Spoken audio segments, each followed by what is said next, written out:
బీసీలకు 42% రిజర్వేషన్లు కల్పించాలని చెప్పి గత అనేక సంవత్సరాలుగా తెలంగాణ రాష్ట్రంలో పోరాటం జరుగుతుంది. రాజకీయ పార్టీలు కూడా తమ అధికారంలోకి వస్తే బీసీలకు రిజర్వేషన్లు కల్పించడానికి, చట్టబద్ధత కల్పించడానికి కృషి చేస్తామని చెప్పి కూడా హామీ ఇవ్వడం జరిగింది. ఇందులో ప్రధానంగా బీజేపీ పార్టీ కూడా వాగ్దానం చేయడం జరిగింది. అసలు రాష్ట్రాలే కాదు, దేశానికే బీసీ ప్రధానమంత్రి చేసిన పార్టీ మాది అని చెప్పి గొప్ప చెప్పుకుంది బీజేపీ పార్టీ. కానీ తెలంగాణలో ఉన్నటువంటి బీసీలకు 42% రిజర్వేషన్లు కల్పించాలని చెప్పి తెలంగాణలో ఉన్నటువంటి బీసీ సంఘాలు, బీసీ ప్రజలు అడుగుతుంటే దాన్ని చట్టబద్ధత కల్పించకుండా దానికి అనేక ఆటంకాలు కల్పిస్తూ ఈరోజు రిజర్వేషన్లు చట్టబద్ధత కాకుండా అడ్డుకున్న పార్టీ బీజేపీ పార్టీ ఉంది. దీనిపైన రాష్ట్ర అసెంబ్లీలో చర్చ చేసి ఏకగ్రీవంగా తీర్మానం చేసి కేంద్ర ప్రభుత్వానికి, రాష్ట్రపతికి, గవర్నర్కు పంపించడం జరిగింది. 6 నెలలైనా కూడా అటు రాష్ట్రపతి కానీ, గవర్నర్ కానీ, కేంద్ర ప్రభుత్వం కానీ దాన్ని ఆమోదించలేదు.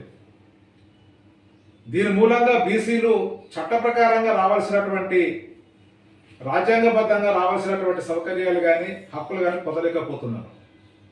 వెంటనే దీన్ని రిజర్వేషన్లు చట్టబద్ధత కల్పించాలని చెప్పి ఈరోజు సిపిఎం పార్టీ తెలంగాణ రాష్ట్ర కమిటీ ఆధ్వర్యంలో చలో రాజ్భవన్ కు శాంతియుతంగా ర్యాలీగా వెళ్ళి ఓ ధర్నా చేసి గవర్నర్ గారికి మెమోరాండం ఇవ్వడానికి సిపిఎం నాయకత్వము, సిపిఎం పార్టీ రాష్ట్ర కార్యదర్శి జాన్వేశ్వరి గారు, రాష్ట్ర కార్యదర్శి వర్గ సభ్యులు జూలకాంత్ రంగారెడ్డి, ఎస్ వీరయ్య గారు, అక్కడ అబ్బాస్, అదేవిధంగా సాగర్ గారు, రాష్ట్ర కమిటీ సభ్యులు ఆశయ్ గారు, జ్యోతి గారు, వీళ్ళందరూ మొత్తం మా పార్టీ శ్రేణులంతా రాష్ట్ర గవర్నర్ కలవడానికి వెళితే కనీసం గవర్నర్ను కలవకుండా బీజేపీ అండతోటి గవర్నరు పోలీసులను ఉపయోగించి ఈరోజు పెద్ద ఎత్తున లాఠీ చార్జీ, అరెస్టులు చేయడం అనేది జరిగింది.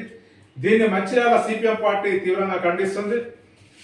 గవర్నరు అంటే అదో రాజ్యాంగబద్ధంగా పనిచేయాల్సినటువంటి పదవి. కానీ రాజ్యాంగానికి లోబడి పనిచేయాల్సినటువంటి గవర్నర్ కూడా నేను రాజ్యాంగబద్ధుని కాదు, నేను ఒక బీజేపీ కార్యకర్తను, బీజేపీలో ఒక సభ్యుని, బీజేపీ కేంద్ర ప్రభుత్వం ఏది చెప్తే గదే చేస్తానటువంటిది ఈరోజు మరోసారి గవర్నరు తన నిజ స్వరూపాన్ని నిరూపించుకోవడం జరిగింది. ఈ రాష్ట్రానికి గవర్నర్గా ఉండేటువంటి నైతిక హక్కు కూడా ఇప్పుడున్నటువంటి గవర్నర్కు లేదు. నువ్వు వెంటనే రాజీనామా చేసి ఈ రాష్ట్రాన్ని వదిలిపెట్టుకోవాల్సినటువంటి అవసరం ఉంది. ఈ రాష్ట్రంలో ఉన్నటువంటి బీసీలనే మీరు ఇంత అన్యాయం చేస్తున్నారు. ఆ బీసీలకు న్యాయం చేయాలని చెప్పి శాంతియుతంగా ధర్నా చేస్తే మీరు ఈ రకమైనటువంటి నిర్బంధాన్ని ప్రయోగించడం అనేది సిగ్గుచేటు.